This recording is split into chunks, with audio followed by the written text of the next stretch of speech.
ಗರ್ಭಿಣಿ ಹಸುವಿಗೆ ಕೊಂದ ದುಷ್ಕರ್ಮಿ, ಪೊಲೀಸರಿಂದ ಆರೋಪಿಗೆ ಗುಂಡೇಟು.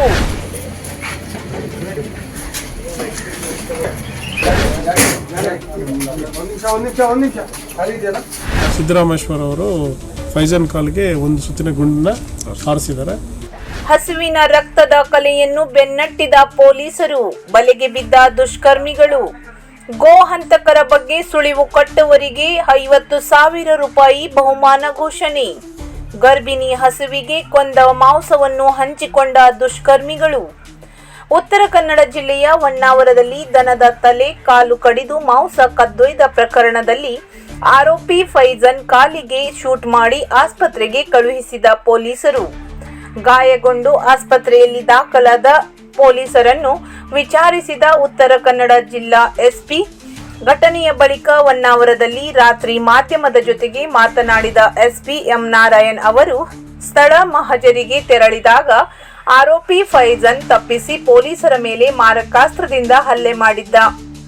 ಈ ವೇಳೆ ಪೊಲೀಸ್ ಅಧಿಕಾರಿ ಸಿದ್ದರಾಮೇಶ್ವರ ಅವರು ಗಾಳಿಯಲ್ಲಿ ಗುಂಡು ಹಾರಿಸಿ ಎಚ್ಚರಿಕೆ ಕೂಡ ನೀಡಿದ್ರು. ಆದರೆ ಮತ್ತೆ ಹಲ್ಲೆಗೆ ಯತ್ನಿಸಿದಾಗ ಕಾಲಿಗೆ ಒಂದು ಸುತ್ತಿನ ಗುಂಡು ಹಾರಿಸಿದ್ದಾರೆ. ಗಾಯಗೊಂಡ ಪೊಲೀಸರು ಹಾಗೂ ಆರೋಪಿಗಳಿಗೆ ಆಸ್ಪತ್ರೆಯಲ್ಲಿ ಚಿಕಿತ್ಸೆ ನೀಡಲಾಗುತ್ತಿದೆ. ಇನ್ನೋರ್ವ ಆರೋಪಿ ತೌಫಿಕ್ ಎಂಬಾತನನ್ನು ಬಂಧಿಸಲಾಗಿದ್ದು, ಆತನ ಆರೋಗ್ಯವು ಸರಿ ಇರದ ಕಾರಣ ಚಿಕಿತ್ಸೆ ನೀಡಲಾಗುತ್ತಿದೆ. ಪ್ರಕರಣದ ಪ್ರಮುಖ ಆರೋಪಿಗಳು ಹಾಗೂ ಸಹಾಯ ಮಾಡಿದವರನ್ನು ಬಂಧಿಸಲು ಬಾಕಿ ಇದೆ ಎಂದರು. ದನಗಳ್ಳರನ್ನು ಬಹಿಷ್ಕಾರ ಮಾಡೋದಾಗಿ ಮುಸ್ಲಿಂ ಜಮಾತ್ ತಿಳಿಸಿದೆ. ಅಲ್ಲದೆ ತಾಲೂಕಿನಲ್ಲಿ 63 ಅಕ್ರಮ ಮಟನ್ ಶಾಪ್ಗಳನ್ನು ಮುಚ್ಚಿಸಲಾಗಿದೆ ಎಂದ ಎಸ್ಪಿ ಎಂ ನಾರಾಯಣ್. ಹಸುವಿನ ಮಾಂಸವನ್ನು 7,500 ರೂಪಾಯಿಗೆ ಮಾರಾಟ ಮಾಡಿದ್ದ ದುಷ್ಕರ್ಮಿಗಳು ಸ್ವಲ್ಪ ಮಾಂಸ ಪಾರ್ಟಿ ಮಾಡಲು ಎಂದು ತೆಗೆದಿಟ್ಟಿದ್ರು. ಆರೋಪಿ ಫೈಜನ್ ಫೋನ್ ಪೇ ಮೂಲಕ 7,500 ರೂಪಾಯಿ ಪಡೆದಿದ್ದ. ಫೈಜನ್ ಬಂದಿರುವ ಹಣದಿಂದ ಪಾರ್ಟಿ ಮಾಡಲು ಮುಂದಾದ ದುಷ್ಕರ್ಮಿಗಳು. ಹಸುವಿನ ರಕ್ತದ ಕಲೆಯನ್ನು ಬೆನ್ನಟ್ಟಿದ ಪೊಲೀಸರ ಬಲೆಗೆ ಬಿದ್ದ ದನಗಳ್ಳರು ತೌಫಿಕ್ ಹಾಗೂ ಫೈಜನನ್ನು ವಶಪಡಿಸಿರುವ ಪೊಲೀಸರು ಶನಿವಾರರಂದು ಫೈಜನ್ ಕಾಲಿಗೆ ಶೂಟ್ ಮಾಡಿದ್ದಾರೆ ಎಂದು ತಿಳಿದುಬಂದಿದೆ.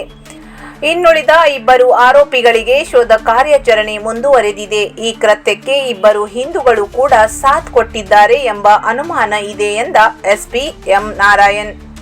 ಗೋ ಹಂತಕರ ಬಗ್ಗೆ ಸುಳಿವು ಕೊಟ್ಟವರಿಗೆ 50,000 ರೂಪಾಯಿ ಬಹುಮಾನ ಘೋಷಣೆ ಮಾಡಿದ ಉತ್ತರ ಕನ್ನಡ ಜಿಲ್ಲಾ ಎಸ್ಪಿ ಎಂ ನಾರಾಯಣ್. ಕಾನೂನು ಉಲ್ಲಂಘಿಸಿದವರ ಮೇಲೆ ನಿರ್ದಾಕ್ಷಿಣ್ಯ ಕ್ರಮ ಕೈಗೊಳ್ಳುತ್ತೇವೆ ಎಂದು ವಾರ್ನಿಂಗ್ ಕೊಟ್ಟ ಉಸ್ತುವಾರಿ ಸಚಿವ ಮಂಕಾಳು ವೈದ್ಯ.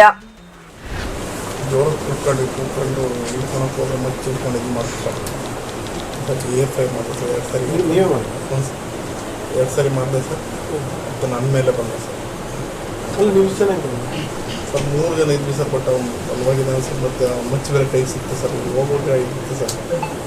ಕಪ್ಪಾಗಿಲ್ಲ ಇಲ್ಲ ಸರ್. ಅಂತ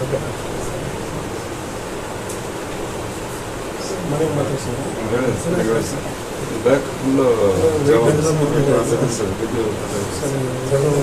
ಬೆಸ್ಟ್ ಹೇಳಿದ್ರು ರೆಫರ್ ಮಾಡಿದ್ರೆ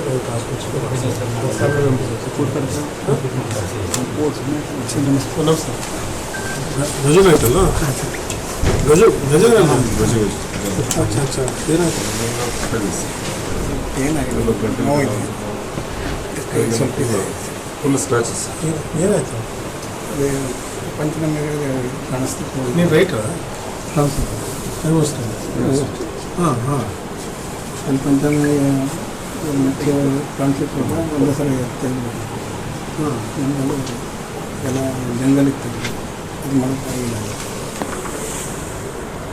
ಬಂದಿದ್ದೆ ಮೈಮನೆ ಬಂದು ಎಲ್ಲ ಫ್ಯಾಮಿಲಿ ಮೆಂಬರ್ಸ್ಗೆ ಮಾತಾಡ್ಸಿ ಡಾಕ್ಟರ್ ಏನು ಹೇಳ್ತಾರೋ ಅಡ್ವೈಸ್ ಫಾಲೋ ಮಾಡಿ refer to KIMS Hubli.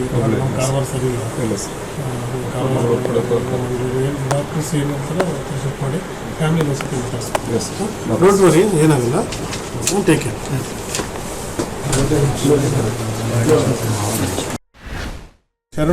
ಶರಣಾಗಿಲ್ಲ. Siddarameshwara ಅವರು ಗಾಲಿನಲ್ಲಿ 2 ಸುತ್ತು ಫೈರನ್ನು ಮಾಡಿ ಸರೆಂಡರ್ ಮಾಡೋದಕ್ಕೆ ಅಲ್ಲಿ ಫೈರ್ ಮಾಡಿದ್ದಾರೆ. ಫೈರ್ ಮಾಡಿದ್ರು ಸಹ ಅವರು ಸರೆಂಡರ್ ಆಗಿಲ್ಲ. ತಿರ್ಗಾ ಮಚ್ಚ ತಗೊಂಡು ಬರೋಷ್ಟರಿಂದ ಇನ್ನು ನಮ್ಮವ್ರ ಸೆಲ್ಫ್ ಡಿಫೆನ್ಸ್ಗೆ ಸಿದ್ದರಾಮೇಶ್ವರ ಅವರು ಫೈಜನ್ ಕಾಲ್ಗೆ ಒಂದು ಸುತ್ತಿನ ಗುಂಡನ್ನ ಹಾರಿಸಿದ್ದಾರೆ. ಇಲ್ಲಿ ಪ್ರಾಥಮಿಕ ಚಿಕಿತ್ಸೆಯನ್ನು ಇಲ್ಲಿ ನಾವು ಕೊಡಿಸಿದ್ವಿ. ಅವರು ನೆಕ್ಸ್ಟ್ ಹೆಚ್ಚಿನ ಚಿಕಿತ್ಸೆಗೋಸ್ಕರ ಕಾರವಾರ ಕ್ರಿಮ್ ಹಾಸ್ಪಿಟ್ಲಿಗೆ ಅವರನ್ನು ಕಳಿಸಿದ್ದೀವಿ. ಈ ಕೇಸಲ್ಲಿ ಈಗ ನಮ್ಮೆಲ್ಲ ಅಧಿಕಾರಿಗಳು ಇಲ್ಲಿ ಹಾಸ್ಪಿಟ್ಲಲ್ಲಿ ಅಡ್ಮಿಟ್ ಆಗಿದ್ದಾರೆ. ಡಾಕ್ಟರ್ಸ್ ನಿರ್ಧಾರ ಮಾಡ್ತಾರೆ ಅದಕ್ಕೆ ಸಂಬಂಧಪಟ್ಟಂಗೆ ಅವ್ರ ಫ್ಯಾಮಿಲೀಸ್ಗೆ ಎಲ್ಲರೂ ನಾವು ಮಾತಾಡಿದ್ವಿ. ಅವರು ಅದನ್ನು ನಮ್ಮ ತಾಲೂಕಾ ದಂಡಾಧಿಕಾರಿಗಳು ಮತ್ತು ನಮ್ಮ ಜಿಲ್ಲಾಧಿಕಾರಿಗಳು ಎಲ್ಲರೂ ಮತ್ತು DHO ಅವರೆಲ್ಲ ಮಾತಾಡಿ ಅವರು ಟ್ರೀಟ್ಮೆಂಟ್ಗೆ ಮಾಡ್ತಾರೆ ಮತ್ತು ಆರೋಪಿಗೆ ಸಹ ಟ್ರೀಟ್ಮೆಂಟ್ ನಡೆಯುತ್ತೆ. ಬಟ್ ಈ ಕೇಸಲ್ಲಿ ಇನ್ನೊಬ್ಬರನ್ನ ಅರೆಸ್ಟ್ ಮಾಡಿದ್ವಿ. ಅವನ ಹೆಸರು ತೌಫಿಕ್. ಅವನ ಆರೋಗ್ಯದಲ್ಲಿ ಸಹ ಏರುಪೇರಾಗಿರೋದ್ರಿಂದ ನ್ಯಾಯಾಂಗ ಬಂಧನ ಕೊಟ್ಟಿದ್ದಾರೆ. ಅವನು ಸಹ ಸದ್ಯದಲ್ಲೇ ಹಾಸ್ಪಿಟ್ಲಲ್ಲಿ ಸೇರ್ತೀವಿ. ಒಟ್ಟಾರೆ ಈ ಪ್ರಕರಣದಲ್ಲಿ ಇನ್ನೂ ನಮಗೆ ಪ್ರಮುಖ ಆರೋಪಿಗಳಾದಂಥ, ಯಾಕಂದರೆ ನಾನು ಮೀಡಿಯಾ ಮುಂದೆ ನಾನು ಹೇಳ್ತಾ ಇದ್ದೀನಿ, ಆರೋಪಿಗಳು ಯಾರಂತ ನಮಗೆ ಈ ಪ್ರಕರಣವನ್ನು ಬೇದ್ರೆ ಮಾಡಿದ್ದಾರೆ. ಮತ್ತು ಅವರಿಗೆ ಸಹಾಯ ಮಾಡಿದಂಥ ಸ್ಥಾನಿಕರು ಇಬ್ಬರು ಇತರರು ಯಾರಿದ್ದಾರೆ ಅವ್ರನ್ನ ಹಿಡಿಯುವಂಥ ಕೆಲಸ ಬಾಕಿ ಇದೆ. ಟೀಮ್ಸು ನಾವು ನಮ್ಮ ಅಡಿಷನಲ್ SP ಅವರು ಮತ್ತು ನಮ್ಮ ಪೊಲೀಸ್ ಸಿಬ್ಬಂದಿ ಇದ್ದಾರೆ, ಇಲ್ಲೇ ಕ್ಯಾಂಪ್ ಹಾಕಿದ್ರು. ನಾನು 4 ದಿವಸ ಇಲ್ಲಿ ಕ್ಯಾಂಪ್ ಹಾಕಿದ್ದೆ. ನಾವು ಇವತ್ತು ಪ್ರಕರಣ ಬೇದಿನ ಮಾಡಿದ್ದೀವಿ ಅಂದರೆ ಅದು ಕೇವಲ ಜನರ ಒಂದು ಸಹಕಾರದಿಂದ. ಯಾವುದೇ ಟೆಕ್ನಿಕಲ್ ಡೀಟೇಲ್ಸ್ ನಮಗೆ ಸಿಕ್ಕಿಲ್ಲ. ಯಾವುದೇ ಟವರ್ ಡ್ಯಾಂಪು ನೀವೇನು ತಾವು ಮಾಧ್ಯಮ ಮಿತ್ರರೆಲ್ಲ ನೋಡಿರ್ತೀರ, ಅದು ಏನೂ ಇರಲಿಲ್ಲ. ಇದು ಬೇಸಿಕಲಿ ನಮ್ಮ ಪೊಲೀಸ್ ಕಾನ್ಸ್ಟೇಬಲ್ಸು, ನಮ್ಮ ಬೀಟಿಂಗ್ ಕಾನ್ಸ್ಟೇಬಲ್ಸು, ನಮ್ಮ ಹೊನ್ನಾವರ ಪೊಲೀಸವರು ನಿರಂತರವಾಗಿ ಇದ್ರ ಮೇಲೆ ಬಿದ್ದಿದ್ದರಿಂದ ಈ ಪ್ರಕರಣ ಈಗ ಬಂತು. ಈ ಗೋ ಹತ್ಯೆ ಸಂಬಂಧಪಟ್ಟಂಗೆ ಕರ್ನಾಟಕ ಸರ್ಕಾರ, ಘನ ಸರ್ಕಾರ ಯಾವುದೇ ಕಾರಣಕ್ಕೆ ಇದನ್ನು ಕ್ಷಮಿಸೋದಿಲ್ಲ ಅಂತ ಮಾತು ಕೊಟ್ಟಿದ್ದಾರೆ. ಮತ್ತು ಈಗಾಗಲೇ ನಾವು ಉತ್ತರ ಕನ್ನಡ ಜಿಲ್ಲೆಯಲ್ಲಿ 866 ಎಮ್ಮೆಗಳನ್ನ ನಾವು ಜನಗಳನ್ನ ಕಸಾಯಿಖಾನೆಗಳನ್ನ ರಕ್ಷಣೆ ಮಾಡಿದ್ದೀವಿ. ಗೋಶಾಲೆಗಳಿಗೆ ನಾವು ಕೊಟ್ಟಿದ್ದೀನಿ, ಗೋವನ್ನು ರಕ್ಷಣೆ ಮಾಡಿದ್ವಿ. 438 ಆರೋಪಿಗಳನ್ನ ಇವನವರೆಗೆ ಕಳೆದ 5 ವರ್ಷದಲ್ಲಿ ನನ್ನಿಂದ ಹಿಡಿದು ಹಿಂದೆ ಕೆಲಸ ಮಾಡಿದಂಥ ಎಲ್ಲ SP ಗಳು ಕೆಲಸ ಮಾಡಿದ್ದಾರೆ, ಆಫೀಸರ್ಸ್ ಕೆಲಸ ಮಾಡಿದ್ದಾರೆ. ದನದ ಮಾಂಸ ಕಟ್ ಮಾಡಿದಂತಹ 43 ಪ್ರಕರಣಗಳಲ್ಲಿ